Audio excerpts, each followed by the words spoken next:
এই মুহূর্তে যে খবরে চোখ রাখছি, পিছিয়ে যাচ্ছে ফিরতি ডার্বি। 11ই জানুয়ারি হচ্ছে না ডার্বি ম্যাচ।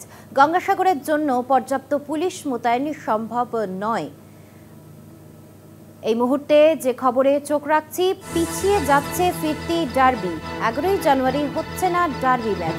গঙ্গাসাগরের জন্যই পর্যাপ্ত পুলিশ মোতায়েন সম্ভব নয়, আয়োজক মোহনবাগানকে জানিয়েছে বিধাননগর পুলিশ।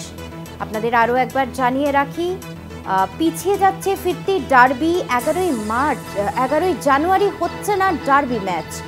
গঙ্গাসাগরের জন্য পর্যাপ্ত পুলিশ মোতায়েন সম্ভব নয়, আয়োজক মোহনবাগানকে জানিয়েছে বিধাননগর পুলিশ। বিস্তারিত জানবো, টেলিফোন লাইনে রয়েছেন আমাদের প্রতিনিধি স্বপন পাল। এই মুহূর্তে আর এ বিষয়ে কি জানা যাচ্ছে?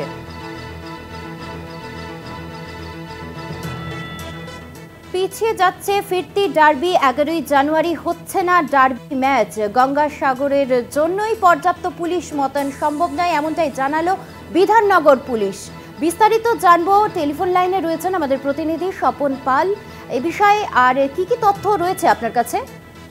দেখো অর্পিতা, বিষয়টা হচ্ছে 11ই জানুয়ারি ফিরতি ডার্বি ছিল। এই ম্যাচটার ডার্বিটার আয়োজক ছিল মোহনবাগান, কিন্তু ইতিমধ্যে 8 তারিখ থেকে 17 জানুয়ারি গঙ্গাসাগর মেলা। বুঝতে পারছো, গঙ্গাসাগর মেলা মানে সারা ভারতবর্ষ থেকে প্রায় কয়েক লক্ষ পুণ্যার্থী সেখানে আসেন। তাদের নিরাপত্তা ব্যবস্থাটা আগে জরুরি, সেটার জন্য প্রায় 13 থেকে 15,000 পুলিশ লাগে এরকম একটা গঙ্গাসাগর মেলার জন্য। শুধু সেই সঙ্গে দেখো, এই মুহূর্তে বাংলাদেশে যে অস্থির অবস্থা চলছে এবং রাজ্যের বিভিন্ন জেলায় দেখা যাচ্ছে জঙ্গিরা আশ্রয় নিচ্ছে, সেখানে 28 পুলিশের ব্যবস্থা রাখা প্রয়োজন, কারণ রাজ্যের নিরাপত্তা, দেশের নিরাপত্তার বিষয়টা আছে। সব ক্ষেত্রে একটা পুলিশের ব্যস্ততা এবং পুলিশের পর্যাপ্ত পুলিশ দেওয়া সম্ভব নয় এই ডার্বি ম্যাচে, কারণ একটা ডার্বি ম্যাচকে প্রায় 60 থেকে 70,000 লোক উপস্থিত থাকে। সেইখানে নিরাপত্তা প্রায় 1,500 থেকে 2,000 পুলিশ লাগে।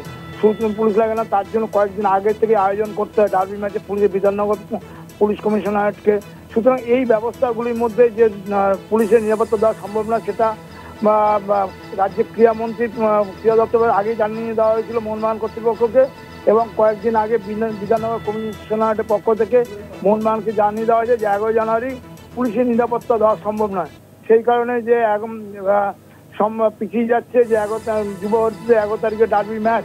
তবে যুবভারতীতে না হলে অন্য কোথাও হবে কিনা সেটাও এখনো বলা যাচ্ছে না, কারণ মোহনবাগান কর্তৃপক্ষ ইতিমধ্যে FSDL মানে যারা ISL আয়োজক FSDL কে জানিয়েছে যে 11 তারিখ যুবভারতীতে ম্যাচ করা সম্ভব নয় বা নিরাপত্তা দেওয়া সম্ভব নয়। রাজ্য সরকার করতে জানা যাচ্ছে তারা বিকল্প একটা ভাবনা আছে, সেক্ষেত্রে জামশেদপুর অথবা ভুবনেশ্বরেও ম্যাচ হতে পারে। তবে সেটা কোথায় হবে এখনো স্থির হয়নি, এখন কয়েকদিন সময় আছে, দেখা যাক কোথায় হয় ডার্বি ম্যাচ নাকি একদম বাতুল্লা, সেটাই এখন দেখা। ধন্যবাদ জানাবো আমাদের প্রতিনিধি স্বপন পাল। আপনাদের আরও একবার জানিয়ে রাখি, পিছিয়ে যাচ্ছে ফিরতে ডার্বি। 11ই জানুয়ারি হচ্ছে না ডার্বি ম্যাচ। গঙ্গাসাগরের জন্য পুলিশ মোতায়েন করা যাচ্ছে না, এমনটাই জানিয়েছে বিধাননগর পুলিশ।